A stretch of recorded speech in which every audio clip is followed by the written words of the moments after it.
नमस्कार, मैं हूं प्रदीप मौर्य। आप देख रहे हैं न्यूज 7 भारत। आज इस न्यूज रिपोर्ट के माध्यम से हम जानेंगे सैकड़ों सालों से श्रमण संस्कृति, प्राचीन बौद्ध संस्कृति और मूल निवासी विचारधारा के अनेक महापुरुष भारत में रहने वाले मूल निवासियों के उत्थान के लिए निरंतर प्रयास करते रहे और आजीवन इस कार्य में खुद को समर्पित कर दिए।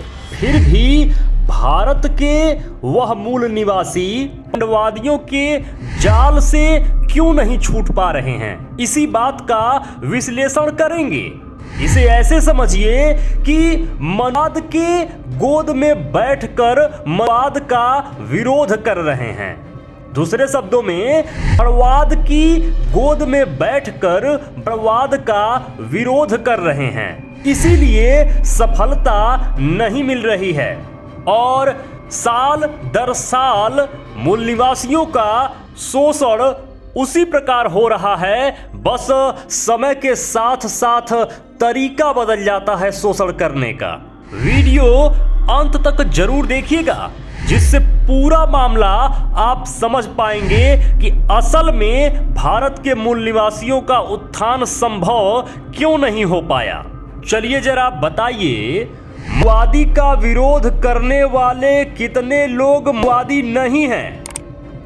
मैं फिर से कहना चाहूंगा, मनुवादी का विरोध करने वाले कितने लोग मनुवादी नहीं हैं? इस प्रश्न का सही उत्तर जानने से पूर्व मनुवादी या बड़वादी शब्द का सही भावार्थ क्या होगा यह जानना जरूरी है, क्योंकि जब तक शब्द का सही अर्थ नहीं जानेंगे तब तक उसका विरोध या समर्थन करना बेमानी होगा।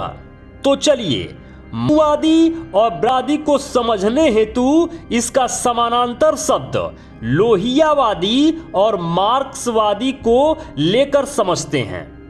लोहियावादी उसे कहते हैं जो लोहिया के द्वारा निर्मित मार्ग लोहियावाद के रास्ते पर चलता है, और मार्क्सवादी उसे कहते हैं जो मार्क्स के द्वारा निर्मित मार्ग मार्क्सवाद के रास्ते पर चलता है।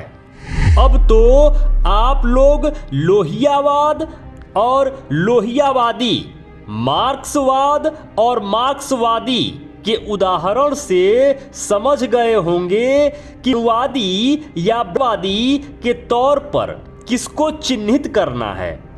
उसी प्रकार मनु नाम का काल्पनिक पात्र ने मनुस्मृति विधान जो बनाया था, उस विधान की व्यवस्था को मनुवाद कहते हैं, और उस विधान पर चलने वाला व्यक्ति, परिवार, समाज को मनुवादी कहते हैं। ठीक उसी प्रकार जाति वर्ण का उदय होने के बाद से ब्राह्मण ने अपने लाभ हेतु जो विधान बनाया था, उस विधान की व्यवस्था को ब्राह्मणवाद कहते हैं, और उस विधान पर चलने वाला व्यक्ति, परिवार, समाज को ब्राह्मणवादी कहते हैं। तो जब भारत के मूल निवासी, भारत के श्रमण बौद्ध जब आज भी उनकी व्यवस्थाओं को मान रहे हैं, उनके तौर तरीके से चल रहे हैं, तो वह भी तो एक प्रकार से मनुवादी हुए, एक प्रकार से बड़वादी हुए।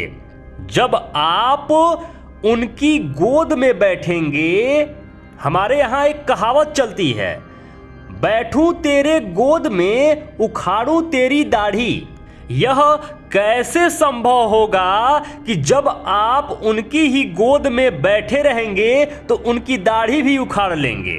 मनुवादियों के बनाए व्यवस्था संस्कार को जब तक आप लात मारकर बाहर नहीं हो जाएंगे, तब तक आप उनकी व्यवस्थाओं में फंसे रहेंगे, और वह आपको जिस तरीके से चाहेंगे उस तरीके से बैल की भांति, गधे की भांति आपका इस्तेमाल करते रहेंगे और आपको एहसास भी नहीं होगा कि आपका इस्तेमाल हो रहा है।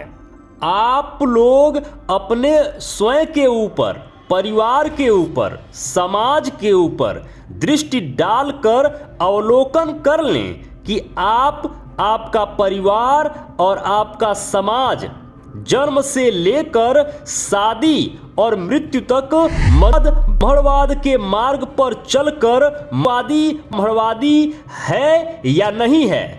जब आप उनके हिसाब से, उनकी व्यवस्थाओं के हिसाब से चलेंगे तो आज ही नहीं, 100 साल बाद ही नहीं, हजारों हजार साल तक आप इनके जाल से मुक्त नहीं हो पाएंगे। अगर आप अपना परिवार और अपना समाज मर्दी या ब्रादी की श्रेणी में हैं तो फिर निश्चित ही आपका कोई भला नहीं कर सकता। दोषी आप हैं और आप झूठे ही किसी दूसरे को दोषी बनाकर मर्दियों के गोद में खेल रहे हैं। यह बात भारत देश के भोले भाले श्रमण लोगों को, बौद्ध लोगों को, या यूं कहें भारत के मूल निवासियों को समझ में नहीं आता। एक दो नहीं, सैकड़ों महापुरुष इनको समझाते समझाते मर गए, लेकिन भारत के मूल निवासियों ने जैसे कसम खा रखी है खुद का शोषण करवाने के लिए। क्या शोषण करवाने में इनको मजा आता है या यह स्वर्ग की लालच में वादियों के गोद में बैठने के लिए आतुर रहते हैं? भारत के मूल निवासियों का उत्थान जब तक अनुवाद को लात मारकर घर वापसी नहीं करेंगे और बुद्ध धर्म को पूरी तरीके से, बुद्ध धर्म का पालन नहीं करेंगे, उसके संस्कारों के हिसाब से नहीं चलेंगे, तब तक यह मूल निवासी मर्दवादियों के जाल में फंसे रहेंगे, आज भी और 100 साल बाद भी। मेरे मित्रों, यदि आप चाहते हैं कि हम और हमारी टीम इसी तरीके से रिसर्च करते रहें, इसी तरीके से आपके लिए कंटेंट बनाती रहें, तो प्लीज निवेदन है, डोनेशन जरूर करें। स्कैनर स्क्रीन पर लगा हुआ है, स्कैन करके डोनेशन जरूर करें। जो भी मित्र अभी तक इस चैनल को सब्सक्राइब नहीं किए हैं, प्लीज निवेदन है अभी के अभी चैनल को सब्सक्राइब कर लीजिए। लाइक करके हमारा उत्साह जरूर बढ़ाया करिए। कमेंट बॉक्स में जरूर लिखा करिए कि ये वीडियो आपको कैसा लगा। जो भी मित्र अभी तक इस चैनल पर बने हुए हैं, ये वीडियो देख रहे हैं, आप सबको बहुत बहुत मंगल कामनाएं। नमो बुद्धाय, जय भारत।